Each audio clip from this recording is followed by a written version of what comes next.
बात 29 मई 2022 की है, यानी आज से एग्जैक्ट एक साल पहले शाम के 4:30 बजे सिद्धू मूसेवाला अपने घर से निकल के थार में बैठे। मैप को ध्यान से समझो। सिद्धू मूसेवाला इस वक्त अपने गांव मूसा में थे और यहाँ से 61 किलोमीटर दूर उनको अपनी मौसी से मिलने बरनाला जाना था, मौसी की तबीयत का हाल चाल लेने। सिद्धू रास्ते में थे और 10 किलोमीटर ड्राइव करके वो जवाहर के नामक गाँव में करीबन शाम के 5:25 पर पहुँच चुके थे। यहाँ एक ऐसा मोड़ है, ये वही मोड़ है जो आपने काफी बार इस सीसीटीवी फुटेज में यूट्यूब पर भी देखा होगा, और ऐसी मोड़ पर सिद्धू मूसेवाला के करोड़ों फैंस की जिंदगी ने एक नया मोड़ लिया। कुछ इस तरीके से कोरोला ऑल्टिस कार सिद्धू की थार का पीछा कर रही थी और उसके पीछे बोलेरो भी आ रही थी। कोरोला ने थार का रास्ता ब्लॉक किया और बोलेरो वालों ने सिद्धू की थार के टायर में गोली मार दी ताकि वो कोरोला को उड़ा के भाग ना पाए। इसमें से 3 बंदे बंदूकों के साथ निकलते हैं और साथ ही बोलेरो में से भी 3 बंदे बंदूकों के साथ निकलते हैं और सिद्धू मूसेवाला पर धड़ाधड़ 30 गोलियां बरसा देते हैं। पर सवाल सिर्फ एक है, सिद्धू मूसेवाला ही क्यों? और सिंगर्स भी तो हैं। उनके बाप को तो ये दिन नहीं देखना पड़ा कि अपने बेटे की मूंछों को ताप दिया जाए इस हालत में। हालांकि सिखों में कल्चर भी है, लेकिन बेटे की बॉडी को दूल्हे से सजाया जाए और कुछ दिन बाद ही अमनदीप कौर से शादी होने वाली थी। मैं बस इतना कहना चाहता हूँ कि इस वीडियो में हम सिर्फ ये नहीं समझेंगे कि सिद्धू मूसेवाला को शूट आउट में क्यों और कैसे मारा,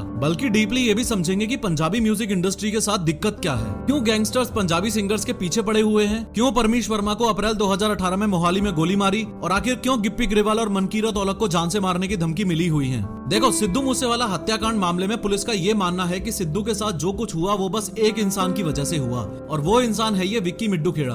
असल में ये 33 साल का विक्रमजीत सिंह उर्फ विक्की मिड्डू खेड़ा अकाली दल के यूथ विंग का लीडर था और सीनियर अकाली दल लीडर सुखबीर सिंह बादल का बहुत करीबी था। एक बात आपको क्लियर होनी चाहिए कि मिड्डू खेड़ा कोई सरनेम नहीं है, बल्कि पंजाब के मुक्तसर जिले में एक गाँव है। एक्चुअली पंजाब हरियाणा में बहुत कॉमन है फेमस होने के बाद अपने गाँव के नाम को सरनेम के रूप में यूज करना। जैसे सिद्धू मूसेवाला का असली नाम था शुभदीप सिंह सिद्धू, लेकिन मैप में दिखाऊं तो वो हरियाणा से लगते हुए पंजाब के इस मनसा डिस्ट्रिक्ट के मूसा गांव का रहने वाला था, इसलिए सिद्धू मूसेवाला। एनीवेज, 7 अगस्त 2021 को विक्की मिड्डू खेड़ा के ऊपर 20 गोलियां चलाई गईं और गोलियां मारकर उसकी हत्या कर दी। अब दिक्कत ये हुई कि Vicky Middukhera famous gangster Lawrence Bishnoi का एकदम करीबी था, या यूं कह लो कि भाई की तरह था। वो लड़का होनहार था, जिस तरह से उसको मारा गया ये है तो गलत है। आप तो हंस रहे हो इस बात पे। हमने कभी मारा नहीं, कभी प्रयास भी नहीं किया, क्योंकि जब विक्की को मार दिया ना, उसके बाद शुरू हुई है। ये विक्की को मारने वाली कहानी कुछ यूं है कि विक्की मिड्डू खेड़ा के शूटर्स को जब पुलिस ने अरेस्ट किया तो उनमें से एक शूटर ने शगनप्रीत का नाम ले दिया कि शगनप्रीत ने हमारी विक्की को मरवाने में मदद की थी। फिर मीडिया और पुलिस वालों ने ये बोला कि शगनप्रीत मूसेवाला का मैनेजर था, इसलिए मूसेवाला भी कहीं ना कहीं इस कांड से जुड़ा हुआ है।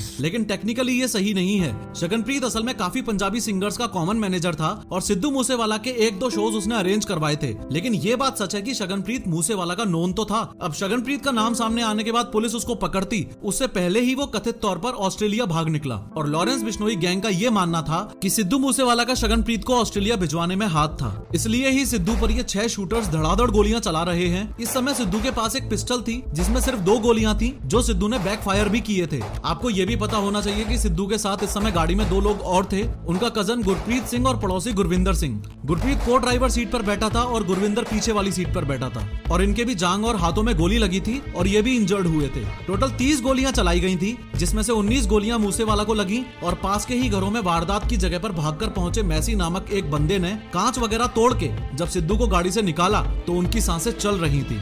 उसके बाद जो हमने देखा गड्डी सिद्धू मूसेवाले की है, तो हमने उसे गड्डी से आन के उसके गड्डी के लबे लगे शीशे तोड़ के उसको निकाल के उसके सांस चल रही थी। उस टाइम सांस चल रही थी, हाँ सांस चल रही थी। उसके बाद सिद्धू को हॉस्पिटल ले जाने के लिए एक राह चलती दूसरी गाड़ी की मदद ली, लेकिन हॉस्पिटल पहुंचने पर सिद्धू को ब्रॉड डेड घोषित किया गया।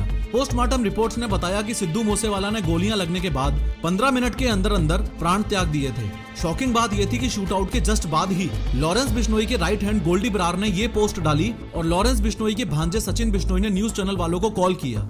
इस वीडियो में मैंने बहुत डिटेल में बताया है कि लॉरेंस बिश्नोई सच में इतना खतरनाक क्यों है, जरूर देखना।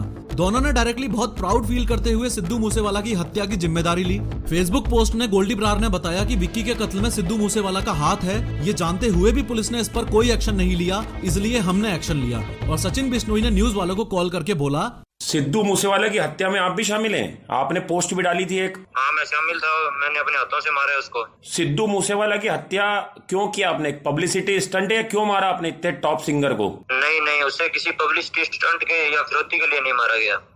फिर ये बात जग जाहिर है कि उसी ने हमारे भाई विक्की भाई जो थे हमारे, उनका मर्डर करवाया था। विक्की मिड्डू खेड़ा? जितने भी हाँ जी, हाँ जी। चूंकि ये इतना बड़ा नेशनल लेवल का मुद्दा था तो पुलिस को तो एक्शन लेना ही था। इसलिए 6 में से सिद्धू मूसेवाला के 3 शूटर्स को तो दिल्ली पुलिस के स्पेशल सेल ने अरेस्ट कर लिया था।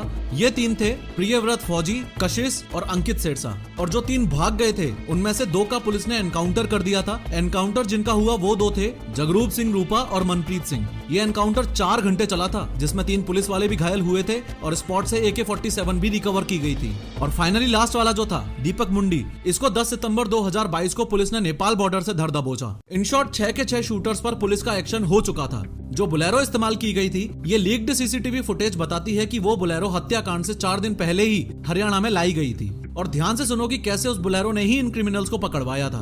असल में मूसेवाला के ऊपर गोलियां चलाने के बाद कुछ इस तरीके से सारे के सारे क्रिमिनल्स ने उस बुलेरो में ट्रेवल करते वक्त ये वीडियो बनाया जिसमें सब अपने दोनों हाथों में बंदूकें दिखा रहे थे और अपने आप को स्टड साबित करने की कोशिश कर रहे थे। उसके बाद मनसा से 13 किलोमीटर दूर इस बुलेरो को इन लोगों ने अबेंडन कर दिया और भाग गए। जब पुलिस को वो बुलेरो मिली तो छानबीन करने पर पुलिस को फतेहाबाद के एक पेट्रोल पंप की रिसीट मिली। पेट्रोल पंप पर जाकर पुलिस ने CCTV फुटेज चेक किया तो पाया कि इसमें तो प्रियव्रत फौजी शामिल है। तो कुछ इस तरीके से पुलिस को लीड्स मिली थी।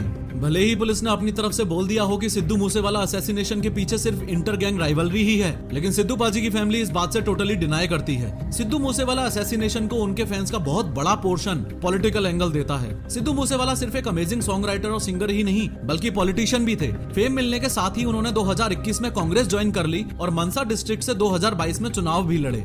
लगभग 63,500 वोटों से वो आम आदमी पार्टी के विजय सिंगला से चुनावों में हारे थे। असल में पंजाब में आम आदमी पार्टी से पहले जब कांग्रेस की सरकार थी तब सिद्धू मूसेवाला की सिक्योरिटी पर काफी ध्यान दिया जाता था, लेकिन आम आदमी पार्टी की सरकार आते ही उनकी सिक्योरिटी 8 से हटाकर 4 गार्ड्स की कर दी। पॉलिटिकल एंगल इस केस को इसलिए भी दिया जाता है क्योंकि आम आदमी पार्टी ने सिद्धू मूसेवाला पर अटैक से जस्ट 1-2 दिन पहले ही 424 VIPs की सिक्योरिटी कम कर दी थी। यानी जिस दिन सिद्धू मूसेवाला पर अटैक हुआ उस दिन उनके पास घट के 2 सिक्योरिटी गार्ड्स ही बचे थे और हत्या के समय वो भी उनके साथ नहीं थे। साथ न होने का कारण ये बताया जाता है कि सिद्धू उस दिन अपनी मौसी से मिलने अपनी बुलेट प्रूफ फॉर्च्यूनर में नहीं बल्कि पर्सनल थार में गए थे। थार 4 सीटर होती है तो उसमें 2 और जनों को ले जाने की जगह नहीं थी। वैसे एक्सपर्ट्स का मानना यह है कि उस दिन अगर वो अपनी बुलेट प्रूफ फॉर्च्यूनर में सिक्योरिटी के साथ भी होते तो भी बच पाना मुश्किल था। एक्चुअली डिटेल्ड इन्वेस्टिगेशन के बाद पुलिस को यह पता चला था कि यह बहुत ही प्लान्ड शूट आउट था। इतना प्लान्ड कि इन 6 शूटर्स ने अपनी गाड़ियों में ग्रेनेड और लॉन्चर्स वगैरह तक रखे हुए थे इनकेस अगर बंदूक चलने में कोई परेशानी आए तो। कुछ yet to be confirm reports ये बताती हैं कि शूटर्स के पास रशियन असॉल्ट राइफल AN-94 भी थी। कम ऑन मैन, AN-94 की बात हो रही है, this is a big deal. ये बहुत ही rare and special war weapon है और इसका भारत में आना मतलब पूरी दाल ही काली है। Something big is happening around Punjab Pakistan border. मैं टोटली एक्सपेक्ट कर रहा हूँ कि इस वीडियो का कमेंट सेक्शन 2 कम्युनिटीज में डिवाइड होगा। एक तरफ होंगे RIP लेजेंड नेवर डाइज वाले और दूसरी तरफ होंगे ये बोलने वाले कि सिद्धू मूसेवाला एक खालिस्तानी सपोर्टर था इसलिए ये तो होना ही था। फेवर वाले ये बोलेंगे कि सिद्धू मूसेवाला के गाने लोगों को उनकी कल्चरल रूट्स से जोड़ते थे और अगेंस्ट वाले ये बोलेंगे कि सिद्धू मूसेवाला अपने गानों में गन कल्चर को प्रमोट करता था। आप इन दोनों में से चाहे किसी भी कैटेगरी से बिलोंग करते हो, लेकिन आप मेरी इस बात से पक्का एग्री करोगे कि this is something really insane. ये देखो, आसपास के घरों तक में गोलियां लगी थी, दीवारों तक में गोलियां घुसी पड़ी हैं। शूटिंग के टाइम जहां थार खड़ी थी वहां ऐसे पेचे गाड़ दिए गए हैं स्पॉट को मार्क करने के लिए। 1 साल बाद भी ये स्केरी सीन्स हमें पंजाब के गन कल्चर के बारे में बात करने पर मजबूर करते हैं। पंजाब इंडिया के सिर्फ 2.3% पॉपुलेशन कंटेन करता है, लेकिन टोटल इंडिया के 10% लाइसेंस्ड आर्म्स पंजाब के पास ही हैं। भारत के टोटल 40 लाख लाइसेंस्ड हथियारों में से 4 लाख तो पंजाब के पास ही हैं और जो क्राइम्स हो रहे हैं वो ऑब्वियसली नॉन लाइसेंस्ड हथियारों से हो रहे हैं। सिद्धू मूसेवाला के कुछ फैंस ये भी मानते हैं कि ये हत्या एक मिस्ट्री टाइप है। शायद सिद्धू को पता था कि वो कब और कैसे मरेगा। बहुत ही खतरनाक कोइंसिडेंस है कि 295 सॉन्ग उसका मोस्ट पॉपुलर है और डेथ भी 29/5 यानी 29 मई को ही हुई। सिद्धू अमेरिकन रैपर टुपैक शकूर का बहुत बड़ा फैन था और जैसे उसकी हत्या हुई सेम तरीके से सिद्धू की भी हत्या हुई। खैर, हम सब फिलहाल ये जानते हैं कि हमने एक रियली टैलेंटेड सिंगर और सॉन्ग राइटर खोया। इस प्राउड फादर और टूटी हुई माँ ने अपना बेटा खोया और एक फियांसे ने अपना होने वाला पति खोया। और हाँ,